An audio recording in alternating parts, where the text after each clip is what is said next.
¿Cómo están? Bienvenidos y bienvenidas a otro capítulo de Futuro 360, como siempre tratando de enchufarnos directamente a la ciencia, al futuro y a los grandes temas que van a habilitarnos como humanidad, ¿no? Uno de ellos tiene que ver justamente con cómo resolvemos el problema de la energía y de hecho modificar el sistema eléctrico va a terminar siendo clave para poder alcanzar las metas medioambientales que nos hemos planteado a nivel global.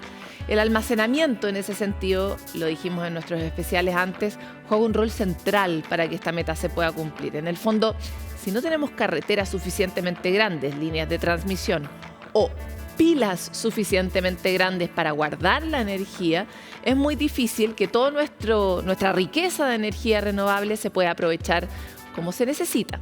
Camila Guía viajó a la comuna de María Elena en Calama para mostrarnos algunos de los avances en materia de parques de baterías de almacenamiento o BESS Coya, el que será más grande de Latinoamérica, según nos han contado. Veámoslo. Chile tiene como meta la descarbonización de la matriz energética para antes del 2050. Es decir, tenemos hasta 27 años para ser un país carbono neutral y resiliente al clima. El principal desafío no es llegar a producir toda la energía limpia que se consume, porque la geografía del país lo permite, sino adecuar un sistema de generación principalmente fósil a uno 100% verde. Los primeros pasos para esta transformación se están dando en la región de Antofagasta. Parque Solar Coya tiene más de 300.000 paneles solares y beneficia un equivalente de 73.000 hogares.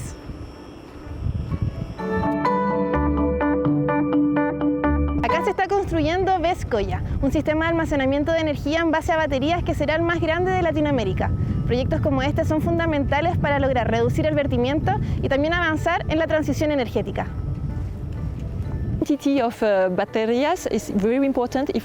Las baterías son muy importantes si queremos sostener la resiliencia del sistema eléctrico, lo que es muy relevante para la transición del país, por lo que creemos que con estas baterías hacemos el sistema más recargable y flexible, que es lo que Chile necesita tanto para la industria como para el consumo en casas.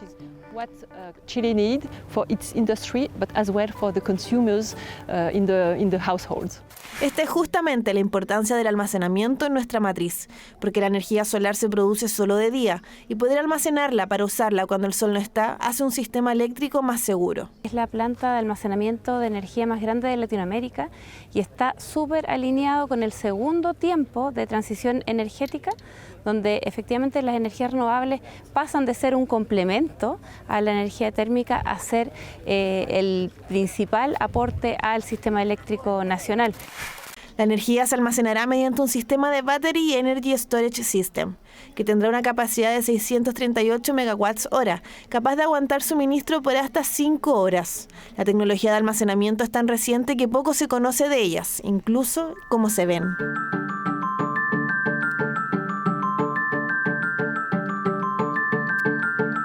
Es como que si tú quieras guardar agua para tomar agua a futuro. Entonces tú, ¿qué es lo que haces? La congelas, la cambias, ¿no es cierto? La llevas a un estado de congelación, la almacenas en tu refrigerador y cuando la quieras consumir la puedes derretir y te la puedes tomar. Y este sistema de BESS viene a transformar esta pérdida o problema en una oportunidad, en recoger esta energía, almacenarla y lograr entregarla al sistema cuando los usuarios del sistema, o sea, las personas comunes y corrientes, la necesitan, normalmente en el horario nocturno, entre las 7 y las 12 de la noche. Este es justo un aporte en la reducción del vertimiento, a la pérdida de energía que literalmente se bota porque es mucha para un sistema escaso en flexibilidad. Es una solución bastante responsable porque ataca el problema en donde se genera, ¿ya? Nos permite también darle más estabilidad al sistema y por el otro lado también nos permite incorporar más renovables dentro de nuestro sistema eléctrico nacional. Se trata de la colaboración pública y privada para descarbonizar la matriz y lograr las metas de la Ley Marco de Cambio Climático. Se espera que la planta esté lista el primer trimestre de 2024 y beneficiará un equivalente de 100.000 hogares en la región de Antofagasta. Como ustedes saben, 2023 es el año en que Futuro 360 nos metimos de cabeza en el asunto de la energía. Es una conversación crítica para que nuestro país pueda cumplir sus metas, para que nuestra matriz finalmente sea una matriz limpia y entonces todo lo que se produce en Chile, el cobre también, tenga sus propias metas de sostenibilidad también a cumplir, ¿no? U otras industrias. Y es por eso que necesitamos profundizar. Hemos hablado de que pasar de una matriz basada en carbón a una totalmente renovable hoy es imposible, porque no tenemos los suficientes canales para llevar la energía, como hemos dicho en las líneas de transmisión, no tenemos suficiente almacenamiento para guardar la energía, y es por eso que se habla permanentemente de cómo va a ocurrir esta transición. El gas natural ha sido el protagonista de esa conversación.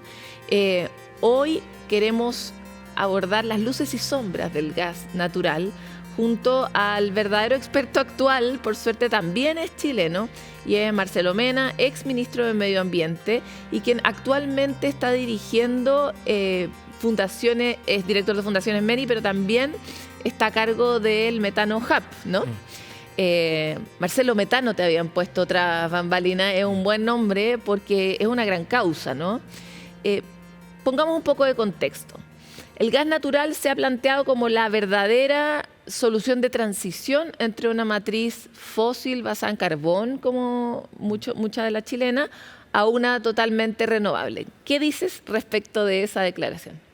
Sí, hace una década eso era algo que se podía considerar, pero ha pasado una década en la cual, si bien ha habido avances tremendos en temas de renovables, no ha sido con la velocidad que se requería y por lo tanto tenemos que echar mano a mitigar otro tipo de fuentes. Y en ese contexto, ese puente a la transición ya pasó. Ya tenemos que pensar en otra fase y cómo se ha comportado el gas natural, da cuenta que no quiere ser necesariamente un aliado de la transición, sino que incluso puede ser, en vez de un puente, una barricada. ¿En qué sentido cómo se ha comportado? Descríbenos las conductas.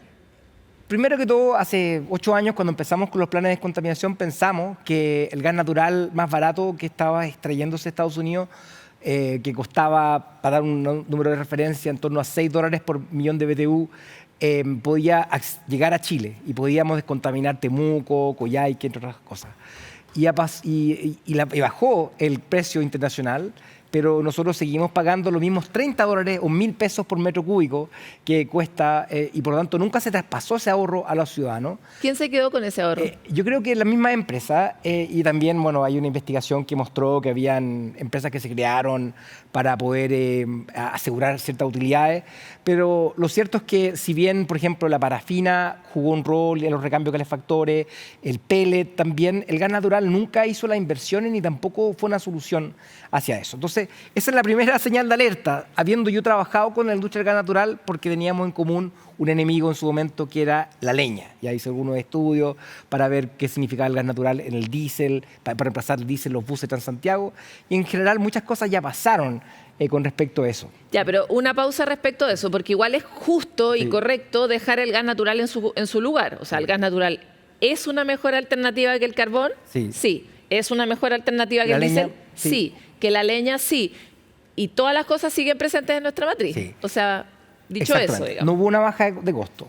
Segundo, cuando hicimos estas inversiones de gas natural para reemplazar las importaciones de Argentina, en Mejillones y en Quintero, pensamos que nos habíamos asegurado un suministro de gas natural hacia adelante. Pero con la guerra de Ucrania nos dimos cuenta de que si alguna de las empresas importadoras decidía destinar ese buque a otros mercados que le podrían entregar un mejor precio, también nos encontramos con que no estamos primero en la fila para poder obtener ese gas natural y que en ese contexto de escasez nosotros no éramos prioritarios como consumidores. Eso que acabas de decir es algo muy desconocido, porque efectivamente durante la guerra de Ucrania nosotros en Chile teníamos asegurado un stock, pero las empresas que tenían asegurado este stock y que se lo habían declarado así al Coordinador General Eléctrico tomaron la decisión de revender ese stock que lo habían obtenido a un buen precio a otros mercados donde se estaba pagando brutalmente más caro. Y claro, ahí el problema no necesariamente tiene que ver con las empresas, sino con cómo también nosotros aseguramos nuestro stock nacional, ¿no? Exactamente. Entonces es un problema de independencia energética en donde un país pequeño como Chile nunca va a ser priorizado como un gran consumidor.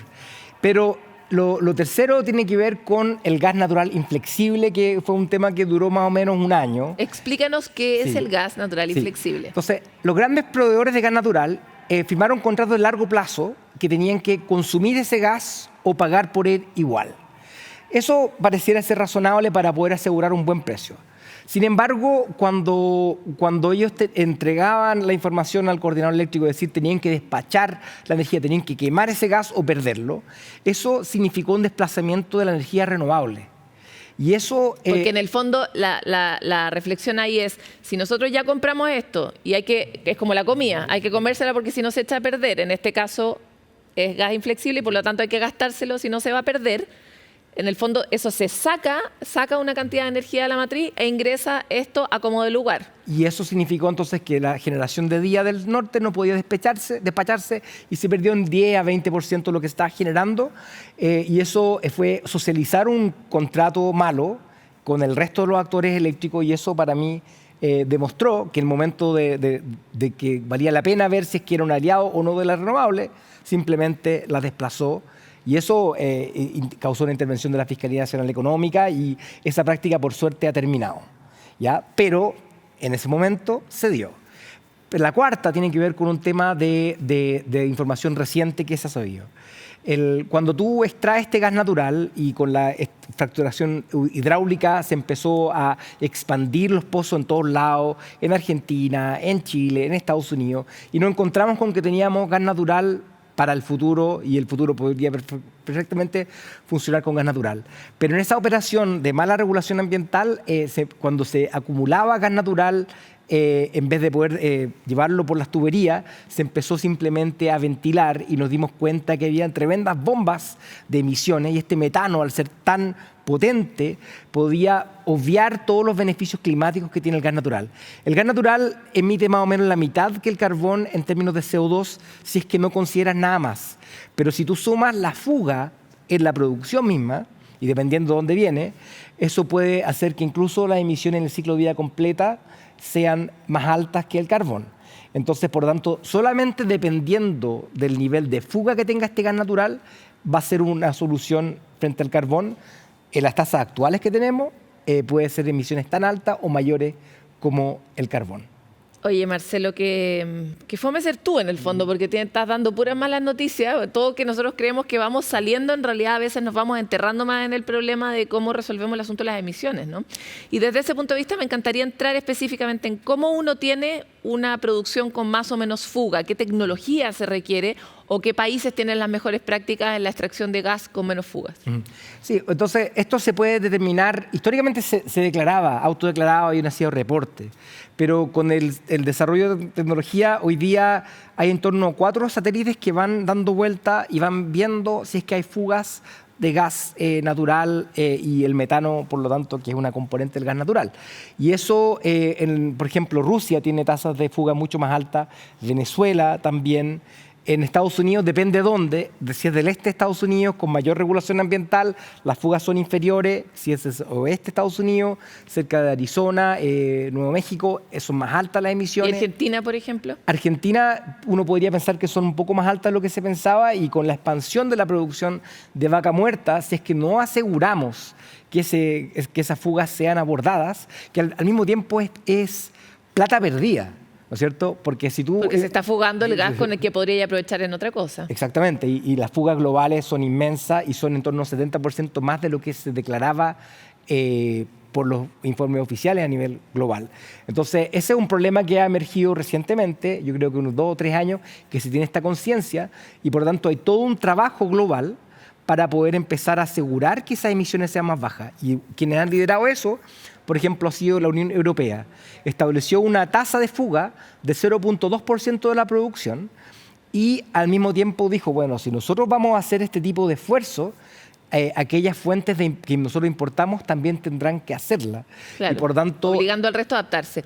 Y cuando uno compara ese 0.2% con lo que hace Rusia, ¿de qué estamos hablando en la diferencia? Rusia arriba de 3-4% de fuga. Grave. Y en algunas zonas de Estados Unidos es arriba de 1%, depende. Y también en Centro Asia, hacia, ¿no es cierto?, Kazajstán y Turkmenistán también tienen altas emisiones. Depende de qué tipo de operación se lleva a cabo. La empresa en este contexto, y yo trabajamos directamente con estas empresas estatales. Muchas veces las estatales, como de países más pobres, tienen muy poco desarrollo de inversión en este tipo de cuestiones. Aquellas empresas que están más insertas en mercado... ¿Pero es muy caro hacerlo bien? El 75% de la mitigación se puede lograr a costo cero o negativo, pero simplemente no es tan rentable como expandir la producción. Entonces, lo que nosotros estamos haciendo en ese contexto es presionar para que haya regulaciones, al mismo tiempo este mercado de vendedores y compradores de bajas emisiones que se buenos estándares que se expandan. Exactamente. Entonces, por eso, en ese contexto, Estados Unidos tiene un compromiso de bajar sus emisiones. Biden le puso un impuesto a las fugas de metano y, por lo tanto, se va a arreglar. Puso un montón de plata para enfrentar ese tipo de fuga. Y Estados Unidos, la Unión Europea, Australia, Japón y Corea del Sur han firmado un acuerdo para una arquitectura de un mercado de compradores y vendedores de bajas emisiones. Y recientemente el ministro Pardow, en el contexto de APEC, se sumó a una declaración en este contexto, porque Chile, como un importador que le interesa esas fugas de metano, porque los problemas de emisiones son globales y por tanto no podemos tener emisiones a nombre nuestro en otros lados, está apuntando también a ese mismo tipo de requerimiento. Marcelo, a ver, si podemos hacer una síntesis, porque cuando uno no conoce el tema, es muy difícil entrar y hacerse de él, ¿no? Tenemos hoy día dos dimensiones del problema. Una primera que tiene que ver con las prácticas y reglas de nuestro mercado eléctrico y estándares que han permitido, por un lado, que, por ejemplo, exista el gas inflexible, que en el escenario en que estamos puede ser un mal negocio también ambiental, ¿no? Sí. Por otro lado, que no haya una forma directa de que los consumidores podamos beneficiarnos de los buenos acuerdos que se hacen en materia de gas natural, y ahí un asunto de regulación sobre las empresas que está todavía pendiente y avanzando, ¿no? Sí. Una tercera que tiene que ver con cómo podemos priorizar, o sea, usar el gas natural en su mérito, pero priorizarlo cuando sea prioritario y cumpla nuestros objetivos en relación a las otras fuentes. Sí. Ese es un ámbito. Y el otro tiene que ver con esto que tiene que ver con los estándares y con cuán conscientes somos de las emisiones, ¿no? Sí. Porque nosotros somos chiquititos, más encima somos compradores, o sea, dependemos de esta fuente en el caso de Argentina o exportaciones internacionales. ¿Dónde crees que Chile puede poner el acento, por un lado, para que los usuarios tengamos mayores beneficios de este combustible y para que este combustible sea un aliado de nuestra transición energética? Sí, yo creo que entonces hay que ver los combustibles fósiles en sus completas dimensiones. Generan dependencia geopolítica, inevitable, y si bien podemos tener condiciones positivas en el corto plazo de importación de otros países vecinos, eso no está garantizado y el precio internacional va a tener... Y ya lo aprendimos varias veces en el pasado cuando nos cortaron el gas. Exactamente, y después nuevamente, recientemente, con el gas natural importado de tipo licuado. Lo segundo es el tema de precio, ¿no es cierto? Por estas mismas fluctuaciones de precio generan inestabilidad económica. En general, la dependencia de combustibles fósiles hace que los países tengan que dejar de financiar incluso programas sociales y empezar a financiar subsidios de combustibles fósiles que tienen todos sus temas negativos. Y aquí nos pasa todo el tiempo. Exactamente, gastamos sin ningún problema $3.000 millones el año pasado en subsidio de combustibles fósiles, con todo su mérito, con toda su justificación, pero al fin y al cabo esto es cosa de tiempo que se tenga que repetir. El tema ambiental también. Entonces Chile tiene una encrucijada si es que quiere seguir ese camino de la dependencia o apostar en el país mismo, ¿no es cierto?, en sus recursos naturales propios de generación renovable. Y entonces lo que puede hacer Chile, aparte de mejorar esta fuga en la transición, es tener el gas natural como algo absolutamente ya más reducido. Hay un estudio que hizo Chile Sustentable con Casi Ingeniería que da cuenta de que uno perfectamente puede al año 2035 dejar reducido a una ínfima parte los combustibles fósiles en general. Y eso en su reemplazo, en vez de estar gastando plata en el combustible, es una inversión en infraestructura que genera empleo y que baja los costos de energía. Entonces, yo creo que eso es lo que tienen que hacer y en ese contexto el gobierno está tomando medidas que van apropiadas. Las bases de licitación para almacenamiento eléctrico van a permitir cambiar la forma en la cual vemos la energía renovable y esa excusa que decíamos que eran intermitentes va a empezar a reducirse, ¿no es cierto? También lo que está haciendo con una planificación de largo plazo con el coordinador eléctrico para ver lo que significaría una matriz 100% renovable renovable y también el apoyo que está haciendo el hidrógeno verde en ese contexto. Ese. No nos queda nada de tiempo, pero necesito solo un comentario respecto de esta modificación que se hizo en el Consejo Constitucional para poder explotar hidrocarburos dentro de Chile. O sea, eso yo creo que más allá del nacionalismo, no, yo creo que lo más preocupante tiene que ver con que las concesiones sean categorizadas como propiedad, lo que va a ser un retroceso con respecto al régimen de derechos de agua que recientemente se aprobó, luego 11 años de tramitación del Código de Agua, lo que hace que los nuevos derechos van a ser concesiones temporales. Si alguien mal usa el agua, o por ejemplo si alguien tiene una concesión salmonera y alguien lleva a cabo mal uso de su concesión marítima para poder llevar a cabo una explotación salmonera, eso va a ser mucho más difícil revocar si es que constituye propiedad.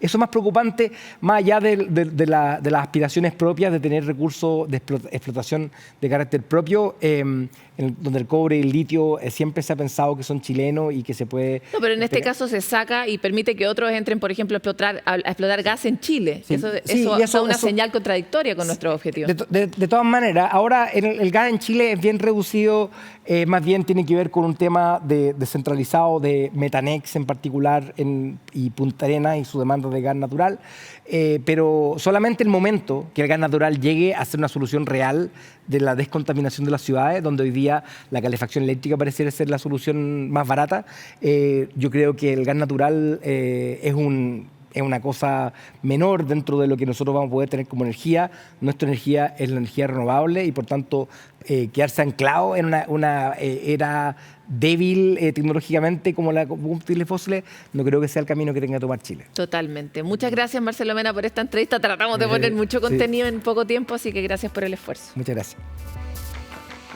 Ya sabemos que el asunto de la energía es complejo.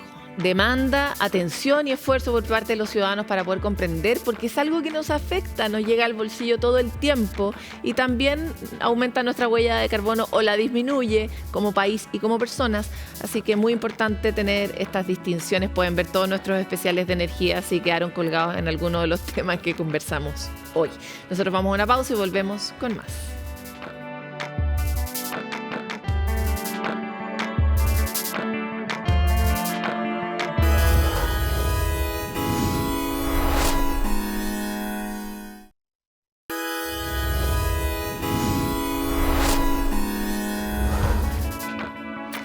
¿Saben ustedes lo que es CiberSyn o CyberSyn?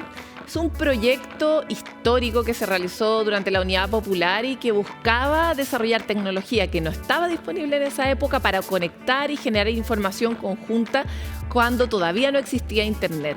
Fue un proyecto pionero que por supuesto quedó truncado con el golpe de Estado, el golpe militar, pero que hoy podemos revivir gracias a una instalación que está en el Centro Cultural La Moneda, pero también gracias a una experiencia de metaverso, CiberSyn Metaverso, que ustedes pueden encontrar a través de las redes. Hay un ejemplo también en el canal de YouTube. Pero hoy queremos ir a la experiencia análoga y ver qué es lo que se puede encontrar justamente en este espacio para recordar este experimento tecnológico de hace 5 décadas. Nos encontramos en una reconstrucción de CyberSyn, un proyecto de innovación tecnológica hecho en pleno gobierno de la Unidad Popular. Su nombre es una combinación de cibernética y sincronización. Un hexágono con 7 sillas giratorias, botones, pantallas y hasta un simulador económico. Tecnología de vanguardia para el Chile de los años 70. Acá se buscaba traer a través de una red de telecomunicaciones datos de las fábricas chilenas en tiempo real. Algo que no pudo llegar a puerto debido al golpe de Estado en 1973. Fue ideado por Fernando Flores y Stafford Beer a inicios de los 70. Su objetivo era administrar de manera eficiente a las empresas adquiridas por el Estado durante el gobierno de la Unidad Popular. Desde aquí se pretendían obtener datos sobre niveles de producción, ausentismo laboral y hasta señales de crisis laborales. Entonces la idea era que tú puedes mirar estas visualizaciones y como un lenguaje visual entender al tiro, rápido, lo que está pasando en la economía. con el confort de un club social y la eficiencia de una sala de guerra. Así era definido por uno de los principales idearios del proyecto. Entonces una persona puede estar sentada en la silla y tocar botones distintos, y esa combinación cambia lo que va a salir en estas pantallas. Literalmente puede tocar el botón y puede ver como los datos, la visualización, que hoy en día hacemos con frecuencia. CyberSyn contaba con el respaldo de la Corfo y el Comité de Investigaciones Tecnológicas de Chile. En primera instancia, y debido a lo rupturista para la época, el proyecto iba a disponer de un solo computador. Un desarrollo visionario al que se le llamaba el Internet socialista. Adelantó muchos conceptos de la revolución informática o de la digitalización o la visualización, por ejemplo, de datos. Hay experimentos y avances paralelos como OGAS en la ex Unión Soviética o ARPANET en Estados Unidos. El ARPANET se transformó posteriormente en Internet.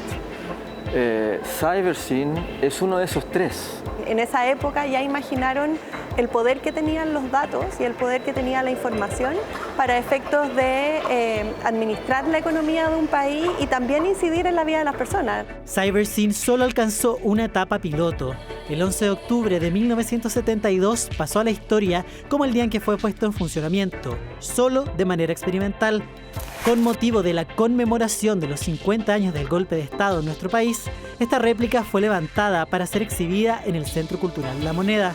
Tener una interacción real, a escala real, tamaño real y, como les comentaba anteriormente, interactiva de la sala. En un viaje al pasado, mediante una experiencia que permite ingresar a la sala de operaciones y manipular las distintas herramientas parte del proyecto. Tras 5 décadas, es también un espacio que busca rememorar el incipiente desarrollo de la ciencia nacional. Y si nosotros rescatamos la creatividad de un país, esa creatividad no desaparece, ni siquiera con las bombas y con los asesinatos y las desapariciones. Aquí ha habido una creatividad, siempre se ha mantenido, incluso en tiempos de dictadura hubo muchas expresiones creativas de todo tipo. La democracia es memoria y es futuro, y construimos futuro de manera progresiva, y eso es algo que nos enseña la ciencia. ¿Cómo diseñar una revolución? La exposición, que incluye la reconstrucción de CyberSyn, estará disponible hasta el 24 de enero, los martes y domingos desde las 10 de la mañana hasta las 7 de la tarde. Una pieza fundamental de la historia científica de nuestro país. Esta semana de conmemoraciones, en este año de conmemoraciones tan importantes para Chile cuando se cumplen 50 años del golpe de Estado, en Futuro 360 queremos tomar esa perspectiva que la ciencia siempre nos regala y en este caso hacer un ejercicio de memoria y ciencia. Porque hace más de 50 años justamente hubo un proyecto que buscaba posicionar a nuestro país como un referente, como un líder en la tecnología global, mucho antes de la llegada a Internet. CyberSyn fue un proyecto que ocurrió en el marco de la Unidad Popular y que buscaba justamente entregar un sistema de monitoreo de información y datos de actividades industriales que finalmente no logró ser desarrollado tras el golpe de Estado, obviamente. Guy Bonciepe, invitado a Chile por el Goethe Institute y quien estuvo justamente a cargo del diseño gráfico de este proyecto, está con nosotros en Futuro 360. Un privilegio para poder recordar también lo que hacíamos en este país en esos tiempos. Bienvenido, Guy, a Futuro 360. Muchas gracias por la bienvenida. Lo primero que me surge como duda es ¿por qué en Chile ocurre un proyecto como este y por qué decimos que fue precursor de alguna manera de lo que después sería Internet? Mira, en aquel momento Chile estaba a la vanguardia en lo que estaba pasando, tanto en el ámbito político como tecnológico. Es decir, era bajo la Corfo directamente, habían comenzado a buscar una cierta autonomía o independencia tecnológica para liberarse de la presión de las externas, ¿no? Y un día Fernando Flores, que era director de la Corfo, me decía, necesitamos una sala de operaciones, una reunión. Y digo, ¿para qué reunión? ¿Quién va a estar ahí? No, van a estar unos 7, 8, 10 ingenieros y hablando. ¿Y qué más? Un proyector, un pizarrón, 7 sillas, 8 sillas y unas mesas. Todo bien. Parecía muy simple, eso se hace en 2 días. Pero cuando presentamos esta propuesta del layout de la oficina, al grande Stafford Beer, este inglés cibernético, no le gustó nada. Yo entendí, después sí, porque él quería una atmósfera como en un club inglés. Ahora, este era lo último que queríamos pensar o queríamos hacer, pero paso a paso avanzamos con el proyecto y se terminaron con este aspecto un poco utópico, moderno, con las pantallas, con los sillones, con el teclado en el apoyabrazos, y fue aceptado. Oye, pero es una película futurista de 1970 lo que estamos viendo ahí. Tiene un aspecto de ciencia ficción, pero no es ciencia ficción, es realidad Ciencia pura. real. ¿Y para qué servía este sistema? Mira, esto era pensado para los cargos altos, economistas, políticos y planificadores, para tener cierto control sobre lo que está pasando en la economía chilena. Esto en aquel tiempo una locura, una ambición fuera de cualquier ámbito, ¿no? Por lo tanto, no teníamos solamente para diseñar el mobiliario, estos sillones con el teclado. ¿Y por qué el teclado? Porque Flores quería Stafford Beer, una sala redonda. No quería ninguna situación de prioridad, porque tienes en otra composición siempre hay una cabezal, etc. No. Por lo tanto, en forma circular los sillones. Y había que llamar las informaciones que estaban guardadas en forma de slides, diapositivas en color. Entonces habíamos inicialmente planeado tener un panel de control en el centro, pero esto interrumpe una comunicación. Cuando la gente habla, tiene que subir, claro. Entonces nos ocurrió de incorporar este acceso, esa llamada a los diapositivos gráficos a través de un teclado en el apoyabrazos. Y al otro lado, Stafford Beer le gustaba mucho el pisco sour, entonces quería tener un molde para un vaso y además era aficionado con fumando habanos.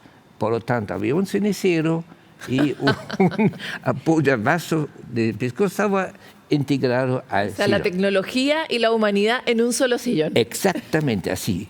Te cubrieron perfectamente bien. Un encaje muy bueno fue. Para muchas personas que nacieron, sobre todo después de Internet, mirar esto es, en parte parece un juguete, ¿no? Sí. Y en parte no le ven la innovación porque no entienden el contexto, porque no nacieron en un mundo donde no hubiera tecnología y donde no hubiera hiperconexión. ¿Puedes ayudarnos a entender en qué mundo vivíamos para comprender el tamaño de la innovación que se estaba intentando? Y una área casi predigital. Esto fue el proyecto, la concepción de esta sala de operaciones era mucho más avanzada que la tecnología que en aquel momento teníamos disponibles. Teníamos que hacer las láminas con técnicas artesanales. Eran 4 diseñadoras gráficas chilenas responsables para la parte visual de las láminas. Y esto hoy en día se hace en otros recursos mucho más rápido, mucho más perfeccionista, pero bueno, se hizo con esto con lo que teníamos. Nos faltaron a veces materiales, encontrar el cartón adecuado, el color, etc. Pero bueno, es así parte del contexto y uno aguanta esto y hace que se puede. Y yo veo que hubo una cierta repercusión hasta hoy. Yo veo después de 50 años que hicimos en aquel tiempo, digo, qué bicho raro es esto.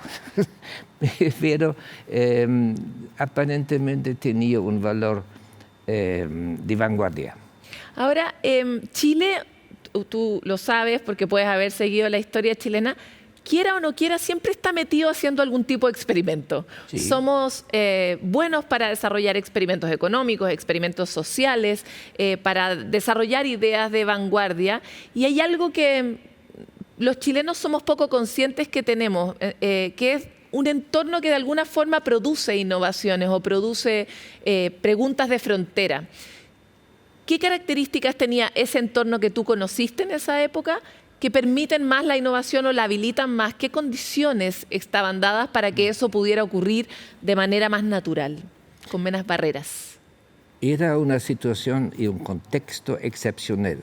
Por ejemplo, nosotros inicialmente trabajamos en la Corfo, en la sede central, en Ahumada, no sé dónde fue en aquel tiempo, en el centro, y no era un ambiente para crear una innovación, era más para administración. Con el traslado al INTEC, ambiente moderno, arquitectura funcional, más espacio, más luz, herramientas, entonces ahí estaba un clima, diríamos, innovativo. Porque en Chile, porque el programa político social era diferente. Por lo tanto, es casi como un corolario, se dice, ¿no? Un acompañante de esta situación política social. En el fondo, la política tenía tantos impedimentos que esta era una solución de sobrevivencia. Sí, esto era una situación excepcional. Teníamos una enorme presión de producir resultados en corto plazo. Y esto era uno de los proyectos que hicimos. Había máquina agrícola, después el medidor de leche en polvo, muebles populares. El CyberSyn era uno entre otros. Para nosotros no era el prioritario, pero sirvió. Es muy interesante porque de alguna manera la innovación siempre está asociada a alguna incomodidad del ser humano, ¿no? Porque tiene que resolver un problema, porque está en una situación de, en este caso la que tú describes, de presión para poder dar soluciones, o porque algo de lo que está viviendo está colapsando. ¿Qué dirías tú que es alguno de los ingredientes que posibilitan la innovación? Ingredientes, es una difícil pregunta. Pero tú eres una persona muy inteligente e interesante. Gracias. Pero se requiere un contexto abierto. Si no hubiera dado la situación experimental, excepcional, no podríamos haber hecho lo que hicimos. Es verdad. Además, no es de una persona, era un equipo de jóvenes. Medio mal loco en aquel tiempo, ¿no? Casi ni saliendo de la universidad, apenas. Tanto las diseñadoras gráficas, era también insólito, en un contexto de innovación tecnológica, tener mujeres en aquel momento, ¿no? Que casi salas santas, ambiente de científicos, matemáticos, ingenieros, y entran otras personas que vienen de otro lado, ¿no? Pero gracias a esto había un clima local viable y nos sentíamos muy bien y además teníamos luz verde. Esto era antiburocrático. Y para innovar necesito un espacio experimental, si no, no funciona. En la burocracia es la esencia de la anti-innovación. Entonces nosotros fuimos exentos de esto, por suerte. Y esto fue la ventaja local del INTEC, ¿no? Este instituto, crearon específicamente, los fundadores de ese instituto tenían muy claro la película. Para innovar significa experimentar, un espacio inconvencional, sin reglas, si uno quiere hacer, ¿no? Me encanta esta conversación que tuvimos. Te quiero agradecer mucho por estar en Futuro 360. Es una experiencia que los chilenos y chilenas conocemos poco, pero que deberíamos atesorar porque vaya que necesitamos innovación en el mundo que nos está tocando hoy día. Así que muchas gracias por estar aquí en CNN. Cómo no, muchas gracias por la entrevista. ¿Está? Nosotros con esta inspiración nos vamos a comerciales porque incluso hace 50 años había una cosa que probablemente ocurrió también en otro momento del Renacimiento, que es unas condiciones de entorno que permiten que los humanos demos grandes saltos en la historia para resolver, para avanzar, pero estas condiciones del ecosistema, de cierta libertad, de esta antiburocracia, parece que sigue siendo una receta vigente hoy. Por eso la quisimos rescatar aquí como esas tecnologías que nunca pasan de moda. Vamos a una pausa y volvemos con más.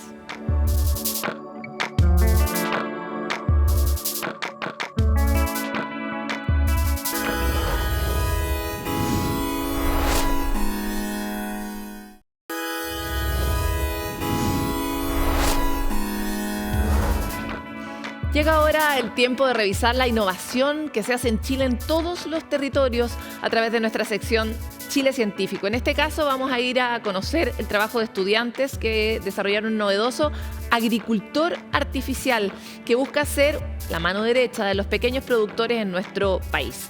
Una innovación que nos va a llevar a representar nuestro país en Alemania dentro del concurso Explore, el más importante en este rubro. Actualmente la juventud que vive en el campo está buscando más que nada hacer vida en las ciudades. Entonces el campo se está quedando como sin mano de obra, sin trabajadores, sin jóvenes. Y la población cada vez que se está quedando en los campos cada vez se está envejeciendo más, no pueden hacer ciertas tareas. El robot llega a ayudar a estas personas a distinguir, por ejemplo, cuando hay alguna enfermedad en los cultivos, cuando ya están listos para recolectar lo que se cultiva. Mira, primero hay que reconocer que este proyecto nace a partir de los alumnos o de alumnos que viven en el campo, que están relacionados con el mundo agrario y que mostraron algún interés en la electricidad, la electrónica y la automatización. Agrobot es una máquina que reúne lo mejor de un tractor con una máquina CNS. El punto aquí central es ubicar una serie de cámaras que tienen la capacidad de visualizar por distintos puntos de observación un cultivo. También incluye tarjetas de desarrollo que pueden hacer una transmisión directa hacia el procesador industrial. Me siento muy orgullosa de haber participado en este proyecto. Es más fácil comprender cómo funciona todo lo que es la inteligencia artificial, sus aplicaciones, el desarrollo paso a paso que va teniendo un proyecto.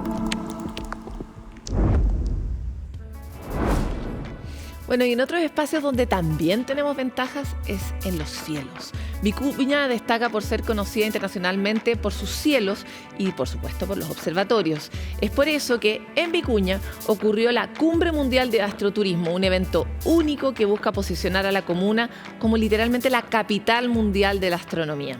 Natalia Muñoz, nuestra periodista de Futuro 360, viajó varios días a cubrir esta cumbre y nos cuenta todos los detalles asombrosos que aprendió.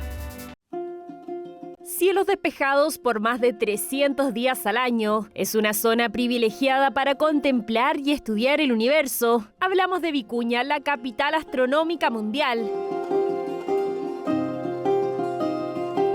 Al fin de esta década, Vicuña, en la región de Coquimbo, tendrá el 70% de la capacidad astronómica óptica terrestre planetaria. Una vitrina espacial única para estudiar la ciencia, pero que también podemos disfrutar a través del astroturismo. No conocía el Valle de Elqui y la verdad que, especialmente aquí en Vicuña, la verdad que quedé impresionada. Pudimos ver Saturno, se ve claramente, se ve muy bien. Fue muy bonito esa inmersión, ¿cierto? Es como que estar en el espacio. Inspira mucho porque tiene que ver con la conexión que nosotros tenemos con el territorio, con nuestra historia, con nuestros ancestros. Los astroturistas pueden disfrutar del cielo nocturno del Valle del Elqui observando estrellas a simple vista. Viajamos a verlo con nuestros propios ojos. La primera parada es el lugar que comenzó con esta tendencia en nuestro país. Mamayuca es el primer observatorio turístico que abrió sus puertas hace 25 años en Chile. Está ubicado a 9 kilómetros de la comuna de Vicuña y ofrece tours astronómicos que duran aproximadamente 2 horas para todos los que quieran venir a ver las estrellas. Pueden ver cierto cielo profundo, constelaciones, planetas, estrellas. Eso se hace a través de telescopios manuales y también se hace a través de la cúpula que está aquí a mi espalda. Es una cúpula icónica, ¿cierto?, dentro del astroturismo a nivel latinoamericano.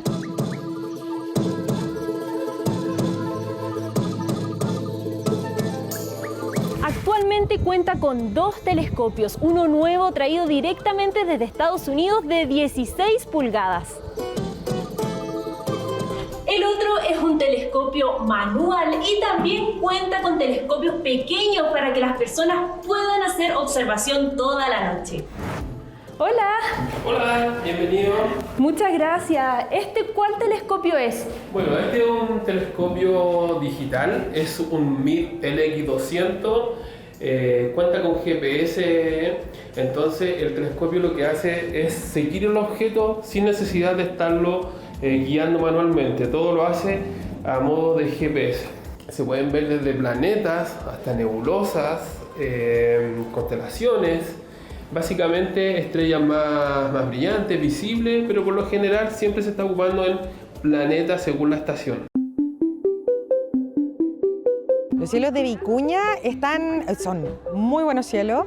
Hubo un proceso de urbanización donde casi se perdieron, pero se está haciendo una gestión tremenda para poder recuperarlos, controlando esta masiva contaminación lumínica que está aumentando. Así que cada vez están mejor estos cielos de Vicuña, que son icónicos en nuestro país. Experiencias únicas que fueron compartidas en la Cumbre Mundial del Astroturismo, instancia única que albergó a científicos y expertos del turismo de todo el mundo. La cantidad de estrellas que hay al interior del teatro es muy similar a la cantidad de estrellas que tiene nuestro cielo, que destellan, que son muy importantes.